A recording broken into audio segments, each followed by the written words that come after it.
Market তো ভালোই ওপরের দিকে যাচ্ছিল, হঠাৎ দেখলাম লাস্ট ফ্রাইডেতে নিফটিতে 235 পয়েন্ট, ডাউন জোনে 475 পয়েন্ট নিচে ট্রেড করলো।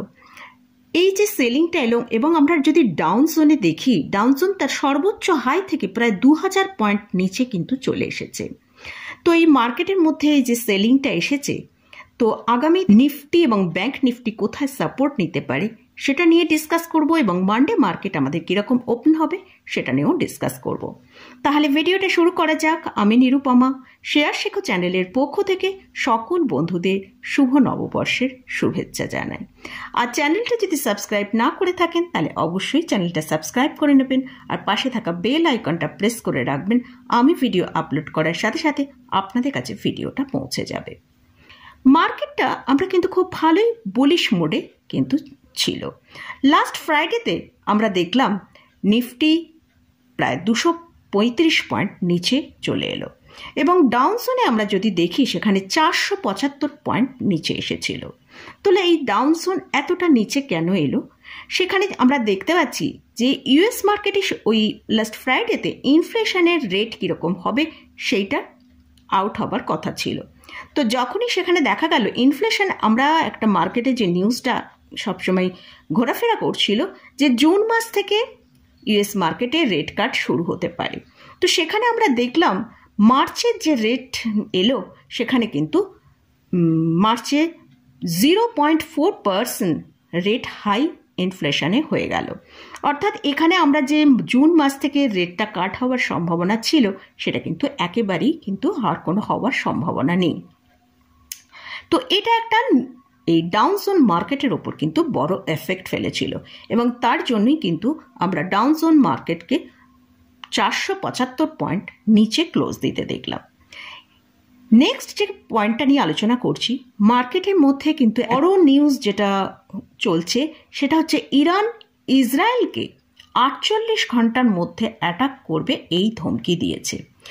এই যুদ্ধের এনভায়রনমেন্ট যদি একবার তৈরি হয় তাহলে শুধুমাত্র ইন্ডিয়ান মার্কেট নয়, পুরো গ্লোবাল মার্কেট কিন্তু ডিক্লাইনে আসতে পারে। হয়তো এখান থেকে মার্কেট অনেক বড় ক্র্যাশও আসতে পারে। আমরা রাশিয়া ইউক্রেনের যুদ্ধের সময় দেখেছিলাম মার্কেট প্রতিদিন বড় বড় একটা সেলিং আসছিল। সেখানে এই সিচুয়েশানটা আমরা প্রায় 1 থেকে 1.5 বছর কিন্তু ফেস করেছি। তো সেই জিনিসটা হয়তো এক্ষুনি সেই সিচুয়েশান তৈরি হচ্ছে না, তাই এতটা ভয় পাবার কিছু নেই। আমাদের দেখতে হবে যদি এই যুদ্ধটা শুরু হয়, ইরান ইসরায়েলকে যে অ্যাটাক করার ধমকিটা দিয়েছে, যদি সত্যিই এটা শুরু হয় তাহলে কিন্তু মার্কেটের উপর একটা চাপ সৃষ্টি করবে। আমরা কিছু কিছু নিউজে দেখছি ইরান অলরেডি ড্রোন, মিসাইল এসব অ্যাটাকগুলো শুরু করেছে, কিন্তু আলটিমেটলি যদি যুদ্ধে সেটা মানে একদম পুরোপুরি যুদ্ধ পরিবেশ তৈরি হয়ে যায় তাহলে কিন্তু সেটা আমাদের প্রত্যেকটা মার্কেটের ওপরে কিন্তু একটা এফেক্ট পড়বে। তো আমরা যদি দেখি যে ওভারঅল সব মার্কেটে যদি আমরা দেখতে পাই যে এক এক দিনে 3 থেকে 4% করে প্রতিদিন মার্কেট নিচে আসছে, তখনই কিন্তু আমাদের বুঝতে হবে যে মার্কেটের মধ্যে একটা ক্র্যাশ আসার সম্ভাবনা আছে। তাই আমাদের মার্কেটকে এখন খুব ভালো করে ওয়াচ করতে হবে, কারণ মার্কেটে এই যে যুদ্ধের এনভায়রনমেন্টটা তৈরি হলে একটু আমাদের সতর্ক হতে হবে। এবারে মন্ডে মার্কেট কীরকম ওপেন হবে সেটা একটু আমরা দেখে নিই। আমরা নিফটি যেখানে ক্লোজ পেয়েছি লাস্ট ফ্রাইডেতে সেটা হচ্ছে 22,519। তো নিফটি কিন্তু একটা খুব ভালো জায়গায় ক্লোজিং দিয়েছে 22,519-এ। তো 22,500 কিন্তু নিফটির জন্য একটা স্ট্রং সাপোর্টের কাজ করছে। এইসব বিভিন্ন নিউজের পরিপ্রেক্ষিতে আমরা নিফটিকে 22,500 নিচেই হয়তো ওপেন হতে দেখব, কিন্তু যদি আমরা দেখি নিফটি 22,300-কে সাপোর্ট নিয়ে ওপরের দিকে ক্লোজিং দিয়েছে, অর্থাৎ 22,300 কিন্তু একটা খুব ইম্পর্ট্যান্ট লেভেল। নিফটি যদি এই জায়গাটায় সাপোর্ট নিতে পারে এবং এর ওপর যদি ক্লোজটা দেয় তাহলে হয়তো অতটা চিন্তার নেই, কিন্তু যদি নিফটি 22,300-কে ব্রেক করে নিচের দিকে ক্লোজ দেয় তাহলে কিন্তু একটু চিন্তার ব্যাপার আছে, সেখানে আমাদের কিন্তু একটু সতর্ক হতে হবে। আর যদি মোটামুটি এই যে মার্কেটের নিউজগুলো আসছে সেগুলো যদি দেখা গেল যে না যুদ্ধটা হয়নি, সেক্ষেত্রে হয়তো নিফটি নিচের দিকে এলেও আবার হয়তো দেখা গেল ক্লোজিং টাইমে 22,500-র ওপর আমরা ক্লোজিং পাচ্ছি, সেক্ষেত্রে কিন্তু মার্কেটের 22,500 উপর যদি নিফটি ক্লোজ হয় খুব ভালো ক্লোজিং হবে, কারণ আমরা দেখেছি TCS এর রেজাল্ট মোটামুটি ঠিকঠাকই আছে।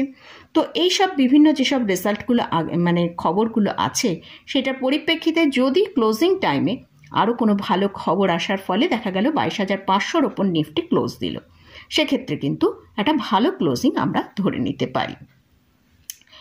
এবার আসছি ব্যাংক নিফটিতে। ব্যাংক নিফটি ক্লোজিং হয়েছিল 48,564-তে। যদি ব্যাংক নিফটি 48,000কে সাপোর্ট নিয়ে ওপরের দিকে ক্লোজ দেয় সেক্ষেত্রে কিন্তু ভালো, আর যদি 48,000কে ব্রেক করে নিচের দিকে আসতে থাকে তাহলে কিন্তু নিচের দিকে আমরা 47,000 থেকে 47,500 পর্যন্ত ব্যাংক নিফটিকে নিচের দিকে দেখতে পেতে পারি। তো মোটামুটি এটা গেল নিফটি এবং ব্যাংক নিফটি নিয়ে আলোচনা করলাম। তো মার্কেটে আজকে আমি আমার ওয়াচ লিস্টে কোনো স্টককেই রাখিনি, তাই আমি আপনাদের সাথে শেয়ার করতে পারলাম না, কারণ মার্কেটে এই যে আনসার্টেনিটিটা চলছে আমাদের এখন মার্কেটকে একটু বেশি করে ওয়াচ করতে হবে। দুটো তিনটে দিন মার্কেটকে আমাদের একটু ওয়াচ করতে হবে এবং মার্কেটে কী কী নিউজ আসছে সেটা আমাদের একটু ফলো করতে হবে, কারণ যদি এই যুদ্ধটা হয় সেটা কোনো একটা দেশের ওপর এফেক্ট পড়বে না, গোটা বিশ্বের ওপরেই কিন্তু এফেক্টটা পড়বে। কারণ যুদ্ধ এমনই একটা ব্যাপার, তখন কিন্তু যুদ্ধ যদি একবার সত্যিকারে শুরু হয় সেক্ষেত্রে হয়তো অনেক মানুষ আছে যারা নাকি স্টক মার্কেট থেকে বেরিয়ে অন্য কোনো ডেপ্ট অ্যাসেট ক্লাসে তারা শিফট করতে পারে। যেমন এই সময় তেলের দাম আমরা দেখতে পাই বেড়ে যায়, এছাড়াও গোল্ডের দাম বেড়ে যায়, তো সেটা আমাদের একটু ওয়াচ করতে হবে। নিউজগুলো ফলো করলে মোটামুটি আমরা বুঝতে পারবো যে আগামী দিনে মার্কেট কোন দিকে মুভ করতে চাইছে। আর মোটামুটি আপনাদের সাথে লেভেলগুলো আমি ডিসকাস করলাম, এই লেভেলগুলো একটু ফলো করবেন, তাহলে কিন্তু আমরা মোটামুটি বুঝতে পারবো যে মার্কেট কোন দিকে মুভ করবে। আর যদি ভয়ের মার্কেটে একটা বড় ক্র্যাশ আসে তার আগে একটা আমরা ইঙ্গিত পাবো যে মার্কেটে হয়তো প্রত্যেক দিন আমরা যদি দেখি 3 থেকে 4% করে নেগেটিভ হচ্ছে, তখনই আমাদের বুঝে যেতে হবে যে মার্কেটে একটা নেগেটিভ সিচুয়েশান আসতে পারে। তাই জাস্ট এই খবরের ভিত্তিতে এক্ষুনি ডিসিশান না নেওয়াই ভালো। আর পোর্টফোলিওর কথা যদি বলেন, পোর্টফোলিও যদি আপনার ভালো ফান্ডামেন্টাল স্টক হোল্ড করা থাকে তাহলে চিন্তা করার কিচ্ছু নেই, সেগুলো হোল্ড করা যেতে পারে। হয়তো মার্কেটে যদি ক্র্যাশ আসেও আপনার হয়তো পোর্টফোলিওটা নিচে আসতে পারে, কিন্তু সেটা আবার মার্কেট যখন ওপরের দিকে বাউন্স করবে আপনার যদি গুড ফান্ডামেন্টাল স্টক হয় সেগুলো আবার ওপরের দিকে আপনাকে খুব ভালো রিটার্ন প্রোভাইড করবে। তো মোটামুটি এটাই আপনাদের সাথে শেয়ার করলাম যে মার্কেট কেন এতটা নিচে আসছে বা মানডেতে কীরকম মার্কেট আমরা দেখতে পাবো। তো মার্কেট আমাদের কিন্তু এখন একটু ওয়াচে রাখতে হবে। তো মোটামুটি আজকের মতন ভিডিওটা এখানেই শেষ করছি। ভিডিওটা যদি ভালো লাগে অবশ্যই লাইক করবেন, শেয়ার করবেন, সাবস্ক্রাইব করবেন। ধন্যবাদ।